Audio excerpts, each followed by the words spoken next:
안녕하십니까. 현대사 포럼 대표 이성규입니다. 많은 구독과 좋아요를 눌러주십시오. 이 시간에는 1950년 10월 1일 국군이 북진하는 것에 대해서 말씀드리겠습니다. 이민군 동부전선의 2군 단장 김우정은 이민군 5사단, 12사단, 15사단은 오대산과 금강산을 통해서 원산으로 집결하라 했고 명령을 내리고 전력을 다해서 원산으로 도망치고 있었습니다. 국군 3사단은 동해안 도로를 따라 추격하고 수도사단은 현리, 인제, 화천을 통해서 원산으로 추격을 했습니다. 그러니까 동해안 따라서 가고 이렇게 인제로 해서 화천으로 해서 이렇게 원산으로 2개 사단이 공격을 했습니다.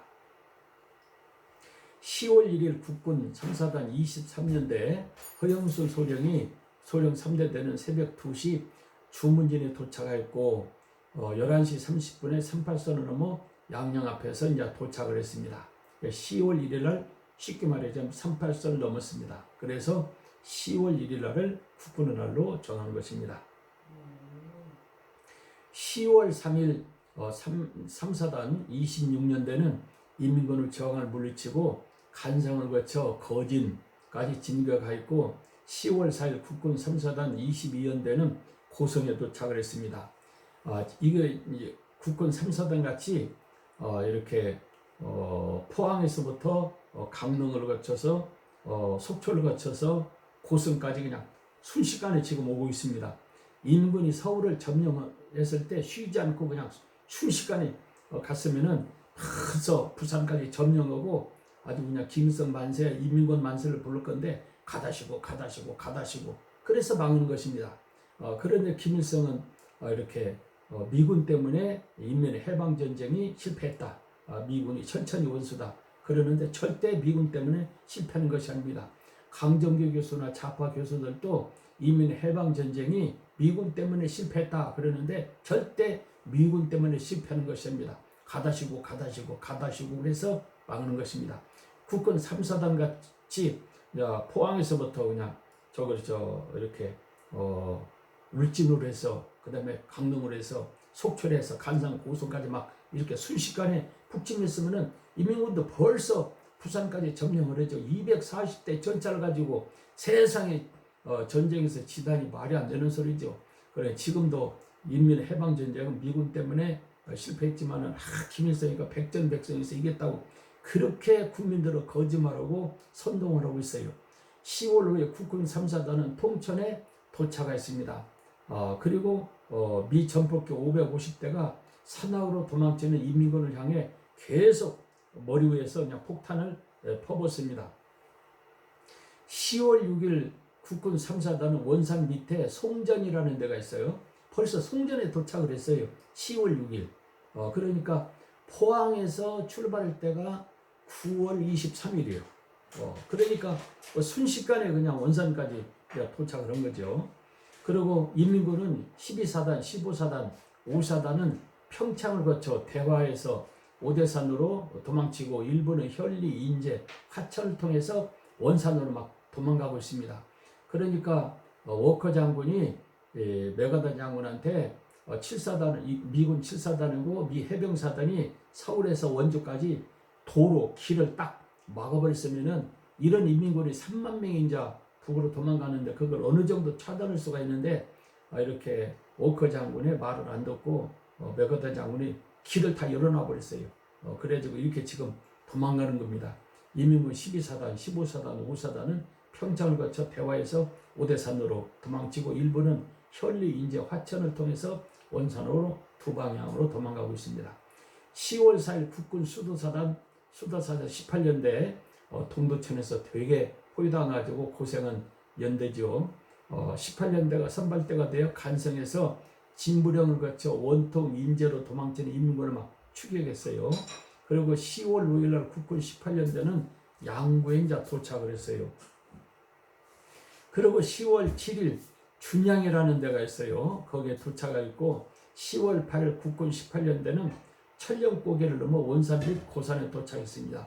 천령고개는 99개 고개라고 해서 이렇게 하여튼 화천에서 원산을 가는데 가장 대관령 같이 높은 고갯길을 꾸불꾸불 이렇게 그거를 이제 18년대가 이제 넘은 거죠.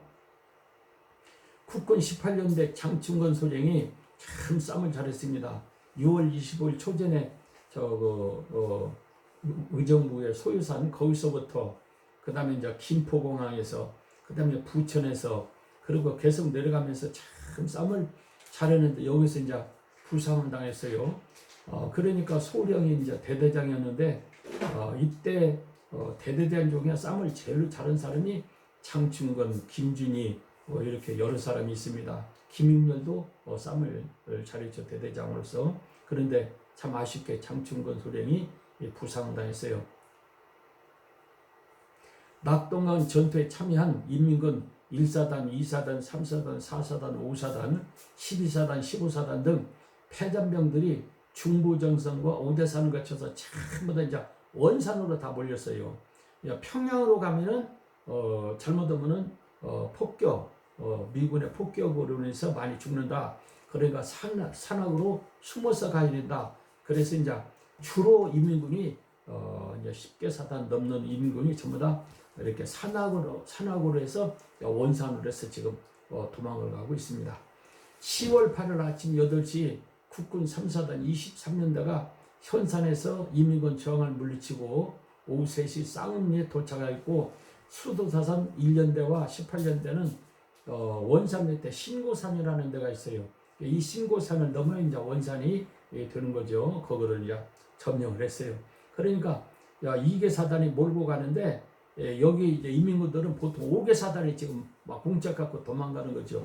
우리도 서울에서 6개 사단이 붕괴돼서 뭐 패잔병 소총 한 자루씩만 갖고 이제 패잔병들이 이렇게 대전으로 막 도망가잖아요. 그랬을 때 그냥 천차를 싹 밀어버렸으면 뭐 싸울 것도 없이 부산까지 가는데 가다시고 그래가지고 망해버렸죠. 이렇게 국군 3사단하고 수도사단만 지나 밤낮으로 밀어붙였으면은 지금 5개 사단이 넘는 인민군이 뭐 도망가는데 저항을 못하고 그냥 도망가는데 정신이 없었잖아요. 그래서 인민군 저항을 물리치고 오후 3시 쌍문에 도착하였고 수도사단 1년대와 18년대는 신고사는 딱 점령을 했죠. 10월 10일 수도사단 18년대는 10시경 여왕산이라고 원산에서 제일 높은 이제 산이 있어요. 여왕산 정상을 점령했습니다. 국군 23년대는 원산 정육공장을 점령을 했어요. 그러니까 정육공장을 점령했다는 것은 여기서 인민군 모든 차량에 연료를 대주는데 이제 연료를 대주기가 이제 어렵다 그 말이죠. 인민군은 시가전을 하면서 함흥적으로 이제 후퇴했고 교도소에 갇혀 있는 우익들 공산주의 싫어요 한 사람들 600명을 죽이고 이제 도망쳐 버렸습니다. 10월 11일 인민군 42사단 이거는 이제 6.25 때 참전은 사단이 아니고 원산을 방언 사단이요. 42사단 249여단 588 포병연대 599 해안경비대 949 공병대 5사단 이건 패잔병 6.25 참전했던 패잔병이요. 5사단 12사단 15사단 패잔병 2만 명은 원산을 버리고 그냥 함흥으로 도망쳤어요. 그러니까 원산을 지키기는 2개 사단 그리고 6.25 참전했던 패잔병 3개 사단 합쳐서 5개 사단이 있어요. 5개 사단이 국군 2개 사단이 뭐 공격하니까 대항을 못하고 그냥 도망가 버렸어요. 우리도 서울에서 막 6개 사단이 있었는데 한 번 그냥 전쟁에서 밀리기 시작하니까 그냥 뭐 안양에서 수원으로 그냥 군포로 막 도망가 버렸잖아요. 그것도 똑같죠. 국군 2개 사단이 그냥 몰아붙이니까 함흥으로 다 도망가 버리고 싸울 의지가 없고 어떻게 준비할 시간이 없었죠. 전쟁은 이런 식으로 해야 돼요. 국군 2개 사단 후퇴하는 인민군은 완전히 소탕하고 원산을 딱 탈환했죠. 인민군은 도망치며 우익 4천여 명을 명사심리라고 유명한 해수장이 있어요. 저 한반도에서 제일로 깨끗한 모래사장 해수장입니다. 거기에 이제 4,000명을 모래 빠져서 죽였는데 시체가 다 물이 깨끗해서 보였다고 그래요. 그 시체를 다 건져내면서 우익들이 얼마나 통곡했는지 몰라요. 그러니까 그냥 좌익은 우익을 죽이고 우익은 좌익을 죽이고 그리고 국군도 대전에서 후퇴하면서 대전 감옥에 있는 사람들 그냥 다 죽여버리고, 김천 다 죽여버리고, 전주 다 죽여버리고, 목포 다 죽여버리고, 그러니까 우익은 후퇴면서 다 죽여버리고, 그리고 이민군은 후퇴면서 우익을 다 죽여버리고, 그래서 오고 가면서 사람들이 너무 많이 죽었죠. 10월 14일 국군 8사단은 이제 동해 쪽으로는 2개 사단, 수도 사단하고 3사단이 이제 원산급만으로 가고, 그 다음에 평양을 향해서는 이렇게 8사단하고 6사단이 지금 평양을 향해서 이제 가는 거죠. 10월 14일 국군 8사단은 평양 북쪽 강동이라는 데가 있어요. 그러니까 동쪽으로 강동 쪽으로 8사단이 이제 올라가고 진격하고, 그리고 인민군 퇴로를 올라가면서 미리 올라가서 딱 막아버렸어요. 포기해버렸죠. 그리고 10월 15일 국군 6사단 7년대가 성천에 도착을 했어요. 그러니까 평양에서 약간 동쪽이고, 그러니까 8사단은 많은 동쪽이고 6사단은 평양 옆에, 그러니까 동쪽이라고 말이요. 약 동쪽 북쪽, 평양 북쪽에서 이민군 퇴로를 차단 포위하겠었어요. 그리고 이제 국군은 정면으로 가고, 그러니까 국군 1사단, 그 다음에 6사단, 그 다음에 8사단 이렇게 해서 평양 향해서 이제 포위를 해가는 거죠. 인민군이 후퇴하는 것을. 국군 6개 사단이 인민군 패잔병 3만 명과 그랬습니다. 그러니까 동쪽에서는 2개 사단, 그리고 이제 중앙에서 이렇게 4개 사단, 그러니까 총 6개 사단이 인민군 패잔병 3만 명을 싹 포위해서 점령시키려고 지금 가고 있는 거죠. 3만 명과 북한에 있는 약 3만 명 정도, 그러니까 합 6개 사단입니다. 북한에 있는 패잔병 3개 사단, 그리고 평양을 지키고 있는 3개 사단, 합 6개 사단이에요. 6개 사단 정도를 충분히 제압하고 통일할 수 있었기 때문에 미군이 굳이 38선을 넘을 필요가 없었어요. 그러니까 3만 명이 38선을 넘어서 북쪽으로 가고, 그리고 북한에 있는 평양을 지키고 원산을 지키는 3개 사단하고 합치면 전부 다 6개 사단이에요. 그런데 국군이 6개 사단에 올라가는 거예요. 그러니까 국군은 사기가 있고 무기가 좋고, 그러니까 이제 북한에는 6개 사단을 완전히 진압할 수가 있어요. 참패시킬 수가 있죠. 그래서 이제 국군 6개 사단이 인민군으로 싸워서 압록강까지 가가지고 완전히 이기면 좋고, 못 이기면은 그때 가서 미군이 개입해도 되는데, 미군하고 국군이 23만이 올라가고 전차가 650대가 올라가고 비행기가 막 500대씩 뜨니까, 아니 토끼 하나 잡으려고 전차가 저렇게 동원되고 비행기가 동원되는가? 저건 북한만 점령하는 것이 아니라 만주까지 점령을 메가더가 계획을 갖고 있는 거구나. 그래서 메가더 계획을 이제 모태뚱이가 저거 아마 만주까지 오는 것 아닌가. 그리고 모태뚱이가 한국전에 참전하게 된 동기입니다. 그러니까 일단 국군만 가서 북한을 탈환하고 통일하게 만들고, 정 안 되면 그때 미군이 가도 늦지 않은데 미군하고 같이 올라간 것이 결국은 중국군을 개입하게 된 이유가 된 것입니다. 이게 통일을 못하게 된 가장 큰 원인이요.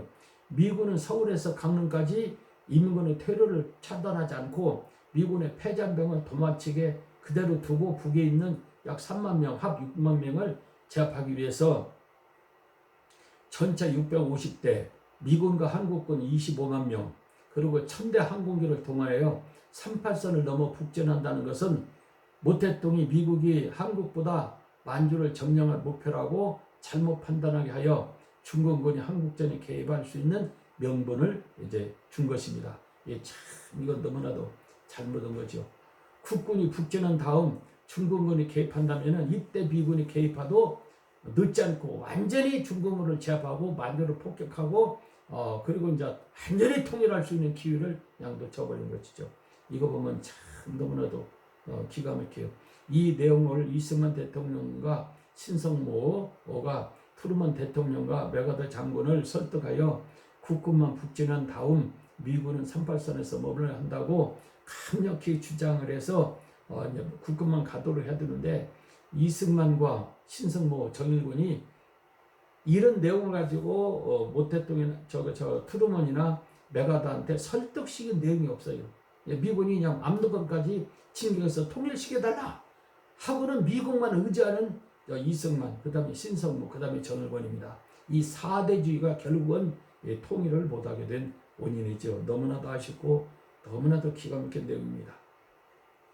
오늘은 여기까지 오고 마치겠습니다. 대단히 감사합니다.